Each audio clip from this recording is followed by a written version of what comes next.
So, welcome back to another episode of me once again not having a fucking face cam for whatever reason. I do still not really know why. Having probably some issues with the drivers, but I must solve it someday, I guess, I hope. But as you can see today I should actually indeed turn it off, or at least on vibrate. We are gonna go through some Reddit things. Most often we can find some hella cool, amazingly interesting questions. Sometimes we not. Or sometimes we not, yeah. Sometimes we can't. But it is fine, it is okay. So let's actually see. How can you keep pushing and get better when people give you scientific proof you can't? My weight has been the bane of my existence. Being around 5'6", 5'7" as a man already sucks. On top of that, I'm 5'8", 2 or 8.5 or whatever you. No, it's probably not going to be a half, but 8'2", something like this, I guess. So I'm not the tallest person there is, and well, it's fine, you know. It's really okay. I have tried staying positive and tried for over a year to lose weight. I have gained pounds instead. I have consistently lifted for over a year, went to exhaustion from lifting and came back from ER and even lifted on the same day. I've been watching my diet hard, including seasonings and sauces, and calculate my TDEE 5 times a day and stay 500 calories below and still no progress. I went to doc and my labs are normal. My labs are normal? My stats maybe, or you probably know what I mean, or he means. I went to weight loss consultant and they tell me I need to do just cardio today, and for my weight, my ideal weight is 110 pounds. I asked what if I enjoy lifting, and they told me for a science perspective someone overweight and my height can't ever expect to get a muscular and average lean body. What's the point of even pushing? Wait? What? What? I enjoy lifting and they told me from a scientific perspective, someone overweight and my height can't ever expect to get a muscular and average lean body. Like, why? You know? Why? I wonder what the comments are saying, because, you know, this for me sounds like utter bullshit.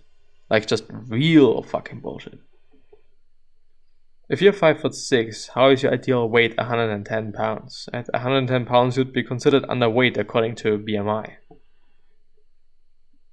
This is also a thing that I thought about.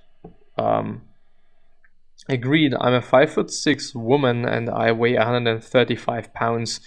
And people tell me I'm skinny all the time. Haven't weighed 110 since middle school. Lol, that is so unrealistic. Yeah, I double checked that for sure. There are lots of sources online that can give you ideal weight for your height and body type. And that is not scientific proof. That's pessimistic, neurotic, irrational garbage. You shouldn't believe in proofs like that. Yes, I wouldn't say so as well.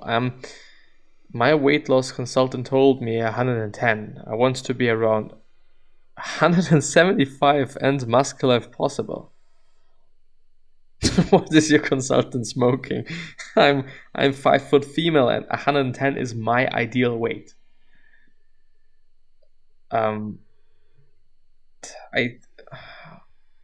Maybe it's some typos. I don't fucking know. Maybe it's just maybe this person's from another country, and so the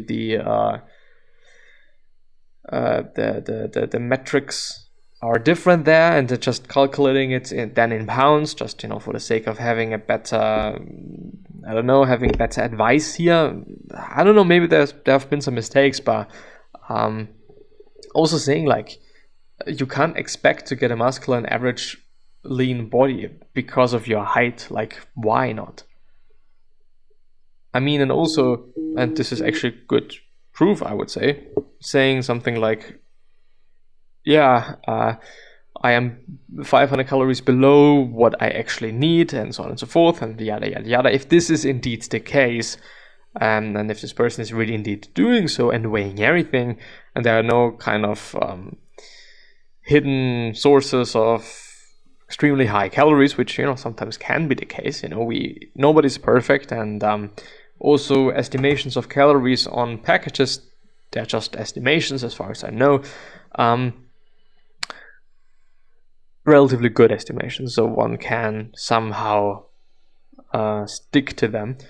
But I don't know, like, it is calories in, calories out. It is the thermodynamics. It's what it is. If you are indeed expending more calories than you're eating, then you're losing weight because some energy. So your body needs to use some energy, and fat is basically energy stored, and this is then what is being burned around the lines.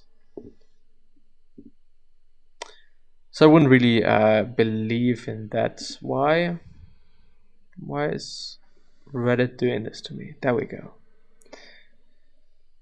Looks cool. I like it. Picasso. What's okay to steal? Hearts. Long time practicing Stoics. I'm sorry. Long time practicing. Reading the same thing 3 times in a row. That's amazing. Are there some mental attitudes or perceptions from non-Stoics that just make no sense to you or kind of shocks you? For context, I've been practicing Stoicism almost every day for a year now and constantly remind myself of the same passages or passages, I don't know, and quotes etc. Yesterday I met a bunch of new people and it was all very fun.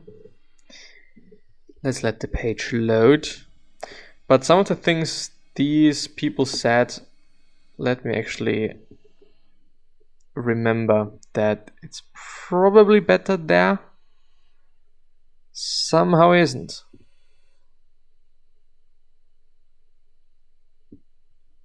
I could also do it like this.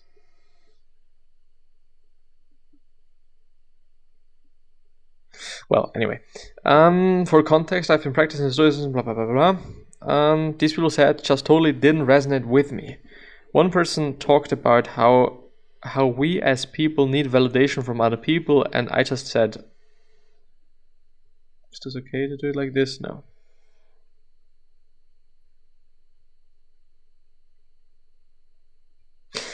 And I just thought, and I just said, why? She went on to explain that some people just need validation. I just thought that sounds a lot like you give up control over your mind to someone else's, meaning that seems like a good way to be unhappy and easily corruptible. Even if you felt like you needed it, why would you not fight that desire? I've needed validation from people around me, but not nearly as much anymore. A quote from Epictetus says something like, "Never depend on the admiration of others. There is no strength in it. Personal merit cannot be achieved by an external force." There was also another group that apparently just showed up to make fun of us. The others in my group were very distraught, and the mood changed when we found out. But I immediately just laughed at the other group. Imagine wasting some of your time to come and make fun of us. That is amazing. Yeah, that's really fucking amazing. Humans are so silly. There's this one person in my group got quite angry and asked her, well, how would you feel if they thought you were... What? How would you feel if they thought you were cool? And she said that we would feel awful. Probably uncool. I don't know. Then I said, so if you don't want their praise, why would you care about their content? She answered, because they're assholes. And yeah, they were, but so what? Not our problem. There was also someone who talked about needing to get revenge or wanting vengeance, and all I could think of was Marcus Aurelius saying, the best revenge is not to be like your enemy. And just because someone does evil toward you does not mean that you have to do evil towards them. A quote from Marcus, remember that evil deeds can only harm you. If you do evil in return, resonated within my mind at that time. I'm so glad I found Stoicism, because I'm sure I was thinking much the same ways before. I am still not perfect. I am not the fable sage, but I try, and I know I still have a long way to go. Have you encountered any irrational thoughts out there that makes no sense or shocks you after you have incorporated Stoicism into your life? Now it is very windy for some reason. I'm gonna guess that you had at least some self-awareness before you looked into Stoicism. I think that's the key. Your friends, quote unquote, are wrapped up in the pettiness of humans. Hook, line, and sinker. I unknowingly practiced a Stoic attitude before I knew what it was. Self-awareness can serve us well in this life. I would say so as well. And I think with this being said, I'm end the episode here. Wish you the best and see you soon. Bye bye.